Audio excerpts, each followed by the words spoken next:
20 April घटनेचं ठिकाण सातारा। कोरेगावचे आमदार महेश शिंदे यांनी पालकमंत्री शंभूराज देसाई आणि थेट उपमुख्यमंत्री एकनाथ शिंदे यांच्यावर डावलण्याचा, कार्यक्रमांना न बोलावण्याचा, बॅनरवरती फोटो न लावण्याचा आरोप केला।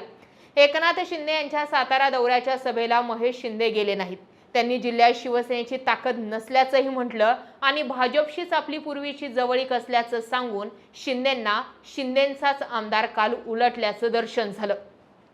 त्यानंतर म्हणजे साताऱ्यानंतर काल छत्रपती संभाजीनगरच्या शिंदे यांच्या शिवसेनेत पुन्हा एकदा स्वीकृत नगरसेवकावरून बेबनाव पाहायला मिळाला। छत्रपती संभाजीनगर महानगरपालिकेत शिंदे सेनेकडून स्वीकृत नगरसेवक पदासाठी शुभम काळे यांचं नाव जाहीर करण्यात आलं। दुसरीकडे या निवडीविरोधात क्रांती चौकात काही इच्छुक रस्त्यावरती उतरले। या निवडीवर नाराजी व्यक्त करत इच्छुक पदाधिकारी विनोद बनकर यांनी गंभीर आरोप केले। क्रांती चौकात विनोद बनकर यांनी उपमहापौर राजेंद्र जंजाळ यांच्या विरोधात जोडे मारो आंदोलन छेडलं। तारीख 15 एप्रिल घटनेचं ठिकाण ठाणे। मिळालेल्या माहितीनुसार ठाण्यातील शिवसेना शिंदे गटाचे पदाधिकारी नरेंद्र मालुसरे यांच्यावर पक्षाच्याच इतर कार्यकर्त्यांनी हल्ला केल्याची तक्रार दाखल करण्यात आली। गेल्या काही दिवसांपासून पक्षांतर्गत गटबाजी आणि निवडणुकीतील उमेदवारीवरून कार्यकर्त्यांमध्ये धुसफूस सुरू होती। ही धुसफूस अखेर उफाळून आली आणि त्याचे रूपांतर थेट हाणामारीत झाले। हा सगळा राडा सीसीटीव्ही मध्ये सुद्धा कैद झाला होता।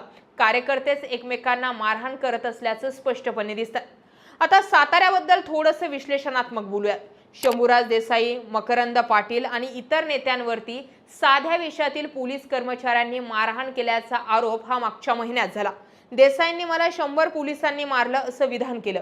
शिंदे गटाचे आमदार महेश शिंदे यांनी मात्र त्यांचेच मंत्री देसाईंच्या या आरोपांना विरोध केला आणि पोलिसांवरती आरोप करणं चुकीचं आहे असं म्हटलं। यामुळे शिंदे गटातच अंतर्गत मतभेद उघड झाले। देसाईंनी महेश शिंदे यांना डावलणं, कार्यक्रमांना न बोलवणं, बॅनरवर फोटो न लावणं असे आरोप केले। महेश शिंदे यांनी प्रत्युत्तर देत 5 वर्ष पालकमंत्री पदात शिवसेनेची ताकद जी आहे ती 30 सदस्यांपर्यंतच पालकमंत्र्यांना वाढवता आली आहे असं त्यांनी म्हटलं। महेश शिंदे यांनी मी मूळचा भाजपचाच आहे, अपघाताने मी शिवसेनेमध्ये आलोय, स्वतःच्या जीवावरती निवडून आलो असं जाहीर केलं। एकनाथ शिंदे यांच्या सातारा दौऱ्यामध्ये महेश शिंदे यांना निमंत्रण न मिळाल्यानं ते कार्यक्रमाला गैरहजर राहिले। बॅनरवर त्यांचा फोटो गायब असल्याचं प्रकरण चव्हाट्यावर आलं। विधान परिषद उपाध्यक्ष नीलम गोरे यांनी एसपींचे तात्काळ निलंबन करण्याचे आदेश मागच्या महिन्यात दिले। फडणवीस यांनी विधिमंडळाला निलंबनाचा अधिकार नाही असं स्पष्ट केलं, पण चौकशीसाठी एसपींना सक्तीची रजा दिली। 20 एप्रिल 2026 रोजी राज्य सरकारने एसपी तुषार दोशी यांची सांगली एसपी म्हणून बदली केली आणि केवळ 11 महिन्यातच त्यांना नवीन पदी टाकलं गेलं आणि त्या ठिकाणी नवीन एसपी म्हणून डीसीपी निखिल पिंगळे यांची नियुक्ती झाली आहे। झेडपी निवडणुकीतील राडा प्रकरण आणि देसाईंचा दबाव या गोष्टींसाठी परिणाम मानला जातो।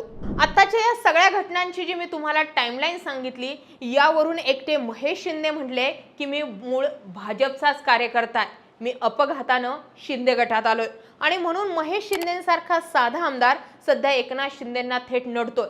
जिकडे शंभूराज देसाईंपासून आमदार खासदार यांनी अख्खा विधानमंडळ विधान परिषद डोक्यावर घेतली होती, एसपींचे निलंबन करा म्हणून सांगत होतं, मंत्र्यांना 100 पोलीस ओढतायत असं सांगत होते, तिथे महेश शिंदे नावाचे हे आमदार एकटे शंभूराज देसाईंना भिडले आणि पर्यायी एकनाथ शिंदेंनाही थेट भिडले।